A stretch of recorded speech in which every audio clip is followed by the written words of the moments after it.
right. Hello there, sir. Oh, there we are.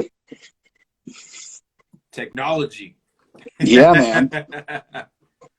How's it going? Good, dude. Happy Thursday, my man. Yeah, absolutely. How's the year been starting off for you so far? Year's been pretty good. Been low key. Uh, yeah, been laying low, hooked up with the MVK crew, so that was pretty rad. Now, how did that come about? Because I've been kind of recently I became friends with the MBK people and Brian and all that good stuff. Um, I met and became aware of this kid out of Chicago, I think, Brendan Mayer. Um, he started singing for the Alice in Chains tribute here locally, and I became friends with him. I sing for the Soundgarden tribute, and we play together and stuff. And so I met him, and him and his band had been working with MVK, and so he passed me the info, and I reached out to them, and they had been out to see Brendan, and had seen me as well. We played the same show together, and so they were aware of me already.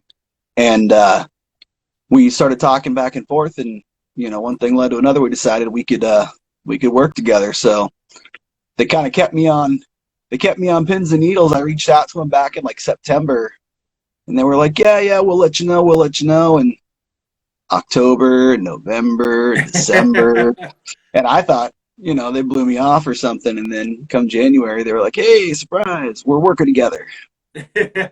Well, hey, So, by the way, so can you yeah, fly out tomorrow? yeah. So that was really cool. We've been kind of ever since then. We've been nonstop contact and getting everything set up. And we're really good at the music part of it, not so good at the business aspect of it. So they've really been helping us get our act together and get our online presence happening, get our Instagram happening, get our website up and going. So it's been really cool. Well, you kind of even brought up the topic because you even mentioned it when we were messaging, how you're kind of understanding Instagram a little bit more. And 2020 has definitely pushed, bands had to go social media. You had Yeah. to. And if you didn't pivot that, it's like you were going to get lost in the sauce already. It's already hard to break out as a rock band. So what did 2020 make you guys take to social media as much as other bands did, or did you guys still buckle down and kept things close to chest? We started off that way, close to the chest. We 2020 hit, the pandemic hit. We were like, "Hey, we're not coming to rehearsal next week. It's a whole different world out there." And so we kind of started isolating like everybody else. And we had just started working on our new record, and that gave me some time to kind of fine tune my end of things on the songs and stuff. But we couldn't rehearse them. We couldn't do any pre-production for the record, and so it slowly, painfully became aware that if we wanted to stay relevant, we were going to have to jump on the Insta, and we didn't post anything all year long on Facebook. We kind of got depressed. Oh man, it sucks. The world's coming to an end. Nobody, there's no need. We can't play shows, can't do anything. It just felt like there was no, we had no. We're working on this new record, and that got halted. So it felt like there was kind of no point for a while. And then it was like, no, we got to pull ourselves out of this. We got to engage with our fans. We got, so it really, I'm old. So I didn't get Instagram. I was from when Instagram started. I thought it was a bunch of people taking pictures of their food. It's like I don't understand who cares what you had for lunch. Like I just didn't see the point of it. Facebook seemed more interesting because you didn't have to post pictures. You could post a paragraph about what you're thinking or a new Yeah. update about your band. But Instagram's all about the pictures, and I was like, who wants to see another picture of the same guitar or the same plate of food or the same jogging path or another picture of my dog? And it just I had to come around. The young hip kids, got it all figured out, and I'm late to the game. So, but we're getting our Insta presence up, and yeah,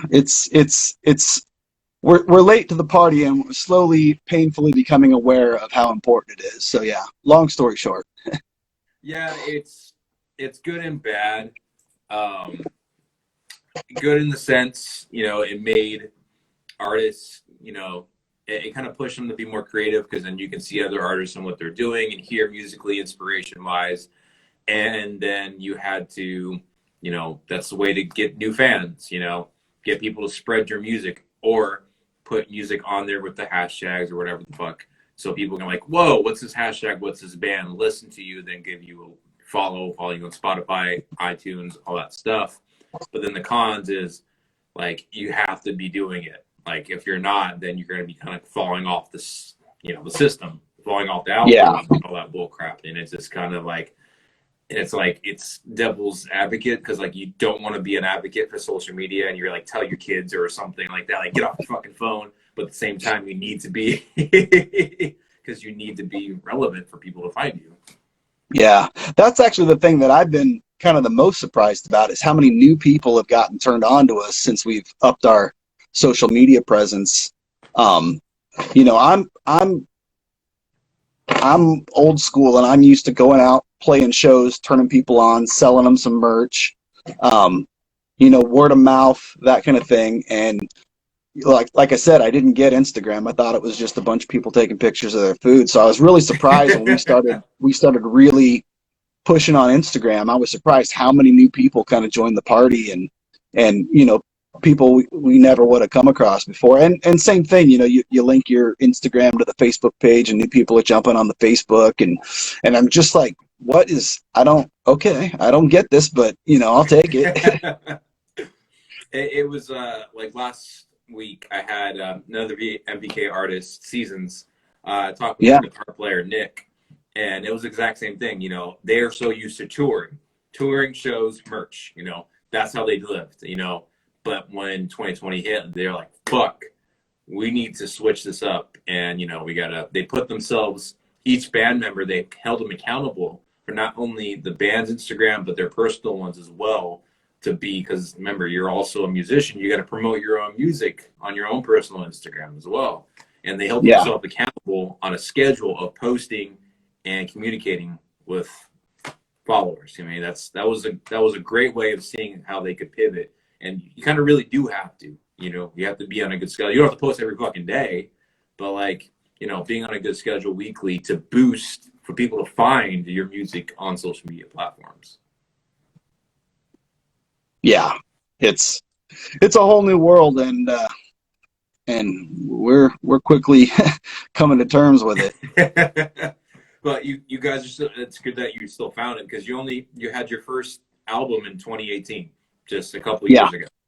And it was when Brian said it to me to listen to.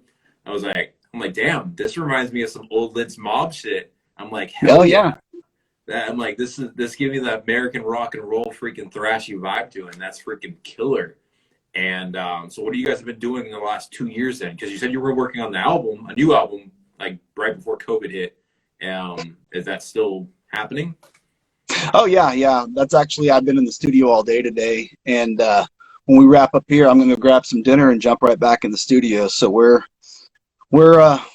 definitely going to be pounding on this record for the next couple of months, and hope to have it out by June-ish.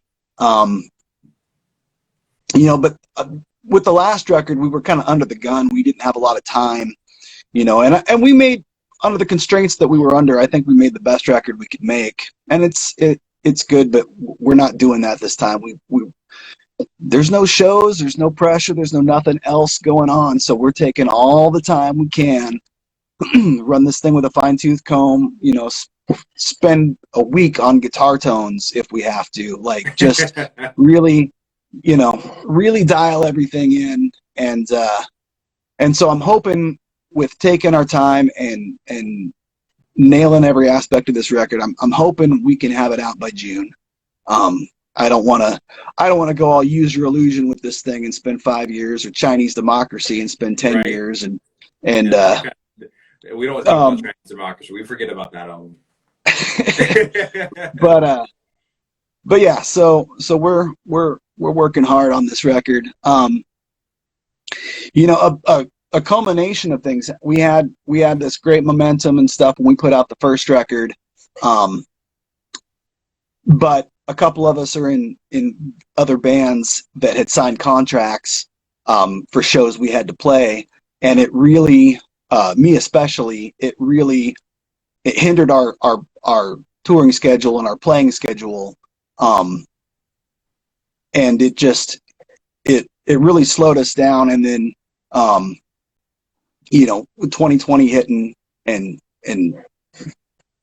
grinding everything to a halt, it really stopped us in our tracks. So this is a great point of rebirth, and just we're gonna grind out this next record, and we're gonna come out swinging. So I'm really excited about it.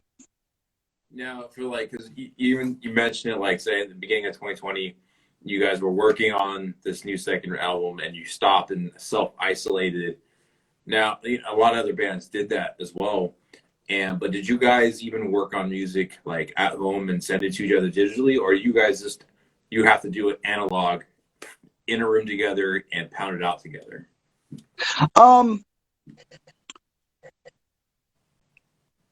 Really, the way it works is I generally write the skeleton of the song, and I'll kind of demo it, just guitars and vocals at home. If I think of little extra pieces, I'll sprinkle on the top, but no bass, no drums, no nothing like that. So I kind of come up with the skeleton, and then I send it off to everybody, and they all kind of get their heads around it. But from there, we don't like record and send it back and forth. Once everybody's got the skeleton, the way it's worked this year is I've gotten in the room, each person at a time. Me and Jared on drums will get in the room, and we'll hash out the drum parts and the hits and the little syncopations and stuff. And then me and William, the other guitar player, will get in the room, and we'll hash out dueling banjo guitar parts and figure it out. But the way it's worked this year, we haven't been able to all get in the room together until we went into the studio to track drums. So it's presented a unique set of challenges, and really changed the way we work, because we used to we'd get all in a room together and hash it out, but we haven't been able to do that this year. So now, do you think this, like I said, it's 2020 made everyone go digitally. You had to, for the most part, yeah. without being able to see each other and keeping everybody self-isolated. Now, do you think that this new digital way of doing stuff could potentially, like, say, so God forbid we have to go on another fucking lockdown, would you guys instantly just go straight to downloading some, use a DAW, go in Logic or Pro Tools, and just start sending stuff to each other? Because I know studio time is even harder to find during the pandemic, and bands were having to do stuff through Pro Tools and then send it to somebody else after they were done and send it to a mixer. Or do you guys just straight go to a studio? No, it's a combination of the studio and home recording with the DAWs and stuff. I'm working like right now with our bass player. He's got a home setup, and so we're not tracking the final pieces separately, but in terms of working stuff out, we are still kind of separated. So I'm sending him stuff, and he's kind of writing to it and recording stuff. And then, when everything's dialed in, we'll head back in the studio, or we'll track it here. I've got a pretty decent setup. So, when it comes time to do that, we'll get it nailed down. But yeah, it's becoming more and more, hey, jump on Pro Tools, bang something out, send it back and forth. And I mean, that's kind of what I've been doing this whole time. But everybody else is slowly but surely kind of having to jump on that same bandwagon, because we're not. I mean, we can't just sit here for the next 2 years and twiddle our thumbs. So Yeah, yeah, because you know, like you say, I mean, it's, at least in California, it's like our governor's a fucking cunt, and literally every week he'll change the rules. Like, oh no, you can't go out do outside dining. Oh no, you can't do this. So it's like you can't wait on somebody else's word of what's gonna fucking happen for the rest of your city, state, the U.S. We gotta fucking pivot, and you gotta do stuff. yeah, I mean, I don't mean to be a pessimist or anything, but I can't imagine, everybody's, oh no, it'll happen soon. And I can't see any way, shape, or form we get back to live shows anytime this year. I don't see it happening. I mean, Not on fuck, the great West if it Coast, does. not West Coast for sure. No, no, no, no. Yeah, they're doing some limited stuff on the East Coast, but I mean, here in Seattle, our governor's kind of in the same boat. He's very, very conservative with his decision making and stuff, and we keep, oh, now we're in phase 2. No, we're in phase 1 again. Oh, no, no, no. No, nobody's allowed in the restaurants. It just keeps changing and stuff. So I don't see, I don't, I don't see any way that we're playing shows on the West Coast anytime this year. It'd be great if it happened, but I'm prepared to not. So, the advantage we can take of that is there's no scheduling conflicts. We can bang out this record. We can, um, get it produced and up on all the streaming links, and we can, now you got to get on the right playlist and get the streams up. And so yeah, we'll be focusing on all of our online presence and taking advantage of that market. We've had some really good success with our merch locally, so you know we'll be getting a national kind of distribution for our merch happen, and see if that can generate any more interest as well. So I mean, really, it's like I said, we're a little behind the curve figuring out this whole social media aspect and the online presence. So this will give us a nice, easy, comfortable pace to just learn it all, get it all figured out, get it all happening. So when shows do happen, we've got our game together. We're doing pretty good now, but there's definitely some things we could figure out. So there's no pressure. We can just do it. Now, for the new music you guys have been working on, kind of like the trend also of 2020, or staying relevant and not getting lost in the stream and online service, that people were doing more singles and EPs, to keep the music flushing out, to stay relevant. Are you guys going to start doing that as well, since 2018 was the last album that you guys put out? Honestly, that's I guess an area where working with MVK will benefit us, because again, I'm old school. If you're going to record a record, you record a record. Nothing I hated more than going out and buying a record when I was younger, and I'd see 9 songs. You'd flip that disc over, and you'd see a third of it has been burned on, and there's 2/3 of a disc going to waste. Yeah. And so when we started, computer. yeah, when we started making records, I was like, man, if you're gonna throw some music on a CD, use every last minute of that CD. There's like 74 minutes that'll fit on a disc. Fill them all up. And so when we made our first record, there's 15 songs on there, and I think it's like 73 and a half minutes. You couldn't fit half of another song on that CD. And I was, that's the way I'm used to doing things. So this new record we're working on is another 15 songs, and it'll fill up a whole disc. But I don't know. I'm used to cranking out a big fucking record. Somebody's going to throw down 10, $12 on your record. You give them a whole record. You give them their money's worth. I don't know if that's smart in today's day and age. So I don't, as far as EPs go, we got 4 EPs ready to go if you wanted to chop this thing up. I don't know I don't know what'll be the best move for us to release 3 or 4 songs at a time, or crank this whole thing out. I mean, you know, Well, honestly, it sounds like not for you guys in the EP sense, it wouldn't be even great if you have the songs ready for it, but sprinkle out one single within 2 months, another single within another couple of months, because that was kind of like a way that we would do.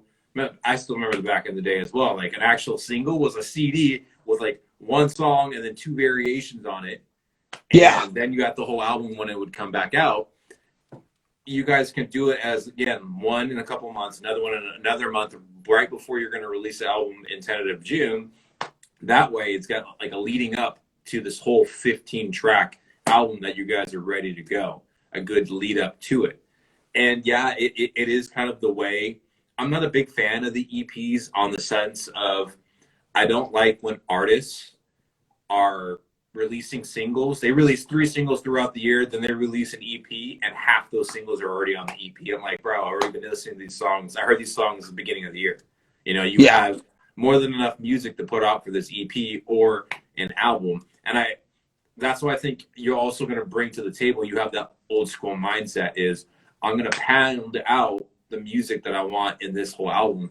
And what I wish it would come back to, like the old school recording, when you go into a studio, you don't have time to just sit there and edit, retake stuff on your DAW. You know, you had to do your part. You had to know your fucking part. You come in there, you lay the tracks down, you do everything, and you had to get it done. You had to do it right the first time, and not just having this kind of like, you can fix it on your phone and then send it off to somebody. No, know your whole part, and you made a banger album back in like the 90s yeah, and 80s. That's why they were such classic albums. They all did it in one take.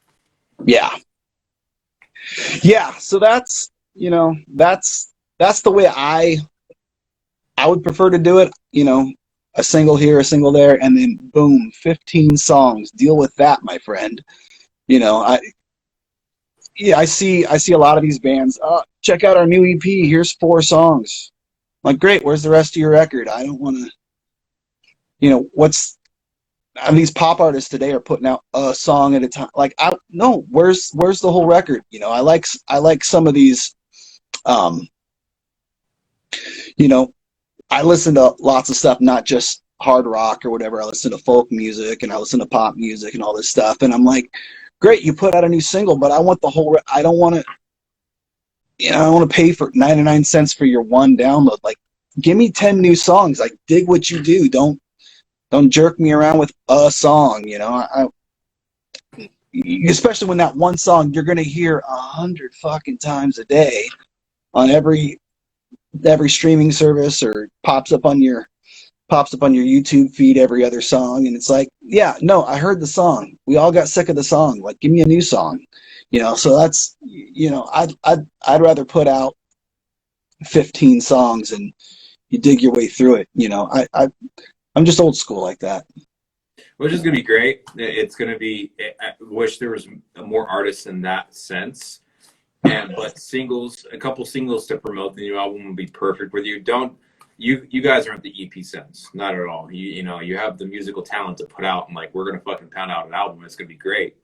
And I think that's a good, that's a good way to keep that mindset. And also, it's gonna translate into your recording and the quality of recording. We're gonna put a fucking album. We're gonna grind this out because the quality will Mhm. show in the music too. Yeah. And the other thing is, like, I couldn't put out, we couldn't put out an EP if we wanted to. Like, we write too much music. That's a Like, good problem to have. I go through these manic phases. I go through dry spells like anybody, but I go through these manic phases, and I go through them fairly often. And it's just song after song after song after song. Like, it's 3 a.m. and I can't stop writing music. And so, we just have, I think when we started this band, we had no songs. I had some old songs I'd written with some other bands. We were like, yeah, we'll just dig through those. We'll find a couple, go out and play a show. And then I hit this writing spurt, and we were writing song after song after, everybody in the band was bringing something to the table, and these little skeleton ideas were becoming these big, awesome musical masterpieces. And And pretty soon the guy said to me, "We have 25 songs. Can we stop writing songs and go?" We hadn't even played a show yet, and we were, we had this whiteboard full of songs. We had like 25 songs, and it was like, okay, let's stop writing songs and go play 6 songs to half a crowd of people. And but it's always been that way. There's like, we're working on our second record. I think we've got 50 original songs we've written so far, and it's like, we've got 4 records worth of material, and and if we don't get this out soon, we're going to have another 40 songs to deal with. So it's Well, that's it's a good problem to have, even if, like, say, like, you're going on this writing tangent, and say, like, that would still be a good thing. That's a good problem to have. Say use the songs that don't make the record and use them as fun singles, or like, unreleased tracks, or the special edition bullshit and stuff like that. That could be good fuel for fans to listen to on the get go, going forth. Use those extra songs to your advantage. Yeah, absolutely. I mean, we've got, we narrowed it down to the 15 we're doing on this record, and you just couldn't fit any more on this record, but we had several songs, good songs, that we plan on putting out in the future, but it's just, it's too many. I mean, every song you add to your record is more expensive, and it's more mixing time, more recording time, and we squeezed every last drop out of our band fund, and we still got too many songs. So we'll definitely have more stuff for the future, for sprinkling here and there. But we'll go through another manic phase and we'll write 10 more songs. There won't be any shortage of material. So again, that's a good problem to have. yeah. It's always have a good problem to have. So, like, for the new album coming out, what would be, if you had to choose a song that you think it's ready to be a single, to like, hey, we're still here and we're going to put out some new music, what would be that song that you think would be a single ready for everyone to listen to? I think one of the interesting things about this record, our last record it was all written at the same time, and a lot of it sounds similar. There was a few things that kind of varied here and there, but a lot of the record sounds the same. It's all kind of the same feel. And with this record, it was maybe even a conscious decision. I mean, it swings the gamut and kind of goes all over the road. It really pushes stylistic boundaries, kind of, I feel, as far as we can push them without sounding like a different band, because you can only go so far, and then it's like you have an identity crisis. So on the one hand, there's a straight ahead funky rock and roll song that could have been maybe an Aerosmith track or something, but it's a little more rocked up, called Dine in Hell, and I think that's a strong single. But at the same time too, we have this other song called A Little Blood on this new record, and it sounds like Rob Zombie and Marilyn Manson had an illegitimate love child or something. It sounds completely different. You almost, other than the band playing it, you almost wouldn't expect those two things from the same band, and yet it's another super strong single. But I think it's gonna really throw people for a loop compared to what they're used to from us. So yeah, I mean, lots of cool stuff. Well, it sounds like you just mapped out your own song-wise. If you guys were going to release a couple singles, it sounds like you have your 2 bangers that you would want to tease for everyone before the album came out. Oh yeah, absolutely. Yeah, man, I'm pretty excited about it. It's as artists, we've really enjoyed kind of spreading our wings and seeing where we could go, and kind of covering 2 extremes and then everything in between, as opposed to kind of one of the things I really liked about say the first Alice in Chains record is you had stuff like Man in the Box and you had We Die Young, but then you had stuff like Love Hate Love that was like completely different speed and completely, other than the band playing it, I mean it sounded completely different than a lot of the other stuff on the record. And that was a first outing from a fresh band, and they really did some cool stuff with that record. So, you know, being able to tap into a lot of different influences. We've got some stuff that sounds kind of there's a song on the new record that sounds very Appetite for Destruction, and then there's something else that sounds really kind of old school Black Sabbath. So it's really kind of nice to spread our wings and see how kind of far out in left field we can get without getting too far off the rails. But it sounds like you're taking. I wouldn't say like even when I listened to your first album, like you said, you guys had you have a similar sound throughout the whole album, and you were writing it all at the same time. But it's still a great first album for the sound.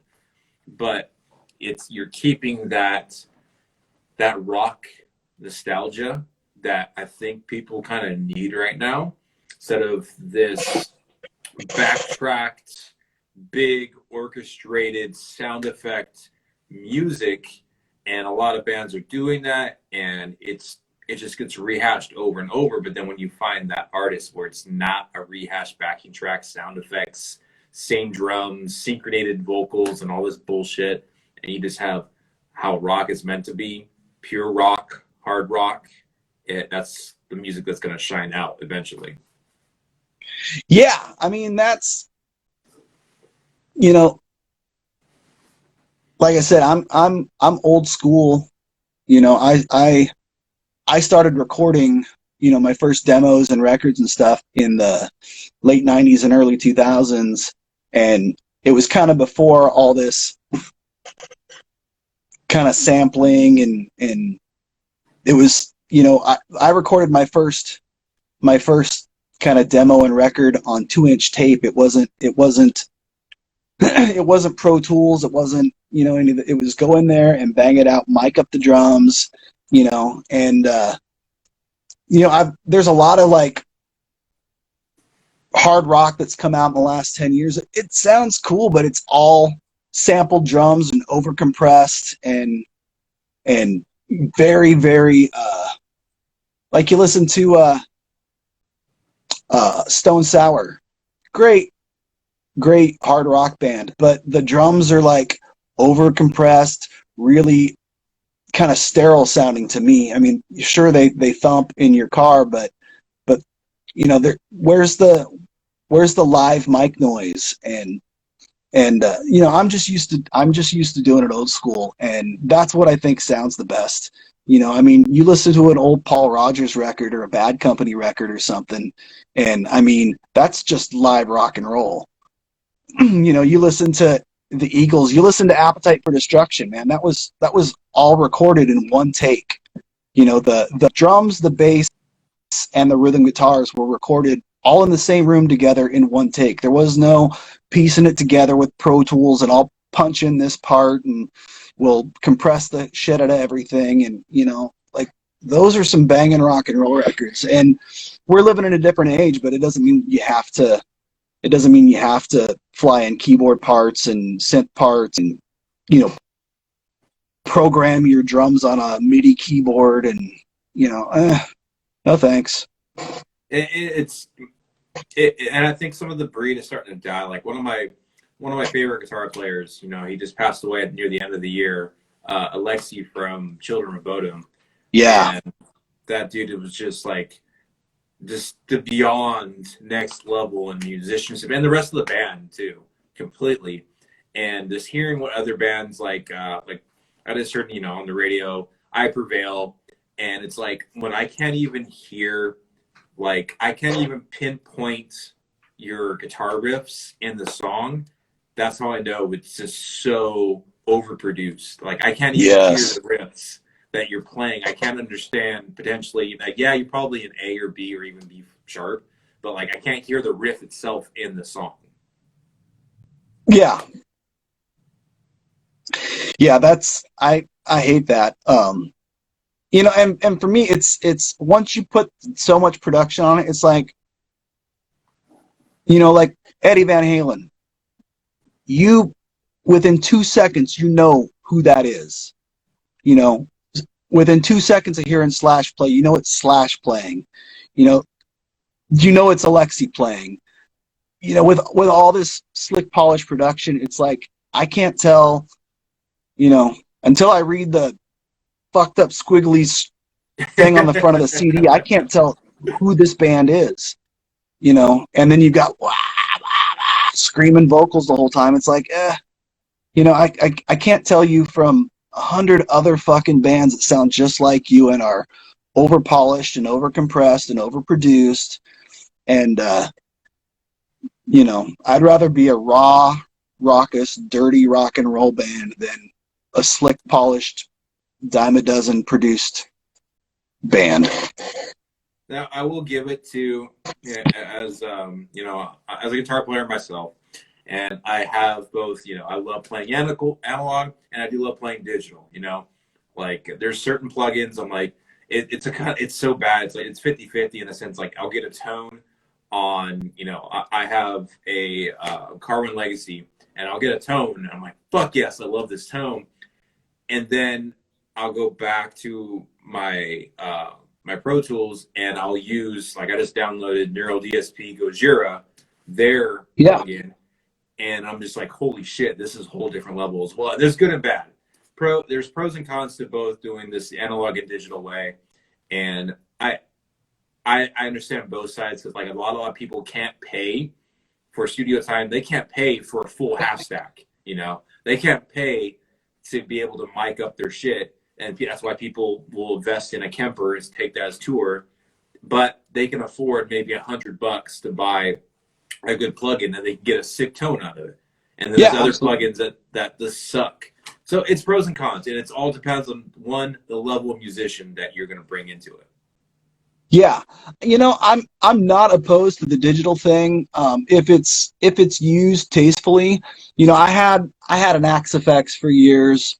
I really worked my way all around that thing. I've used some of the neural stuff, all the way back to the Line 6 pod stuff. I've used all that, kind of every iteration of the pod and the pod XT and the pod live and all that stuff when they were kind of first figuring out the modeling thing. And then I got into the Axe-Fx and the Axe-Fx 2, and then some of the plug-in stuff. But for me, nothing, there's always going to be those purists. Nothing beats a tube amp for me. Oh, yeah, 100%.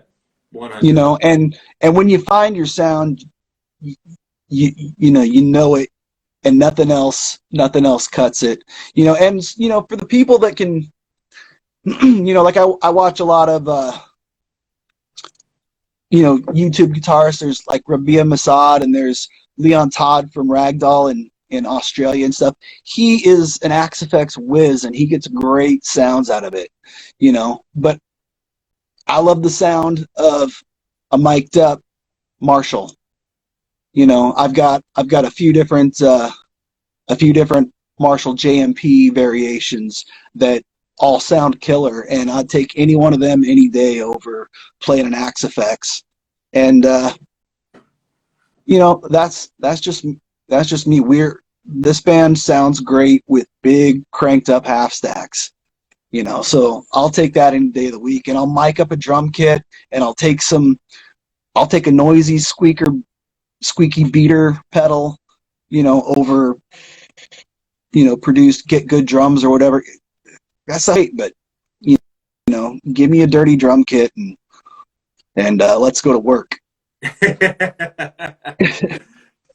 And dude, it definitely sounds like you guys are going to be for this new record. I'm stoked, man. I really hope you guys release a single, and I hope it's one of the two that you mentioned, because those are both really good song names. And the way you described them sounded really sick, especially the Rob Zombie, the Marilyn Manson child. Yeah, that one sounded pretty sick.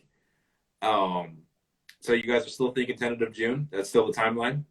Yeah, I mean, I think that's a safe bet in terms of giving us enough time to really nail down all the recording, nail down all the mixing, get it mastered, get it off and pressed, and I think we can do that comfortably and be out by June.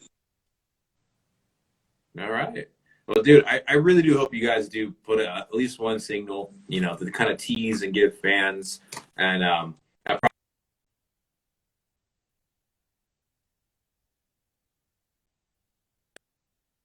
probably without music. And it sounds like you guys are just like, you're so freaking, you're built up. You got blue balls of not putting out music. And now you're ready to come out and release this stuff for everybody to hear. Yeah, absolutely. Well, dude, it was an absolute pleasure, man. And I'm going to have this after we're done. It's going to be on Instagram, and I'll tag you guys so you can share it and whatnot. But I'm going to put it on as a YouTube thing as well. So I'll have that edited in like a nicer format and stuff so people can see it on YouTube and find you guys more too. Awesome. Thank you so much. It's been a pleasure talking to you.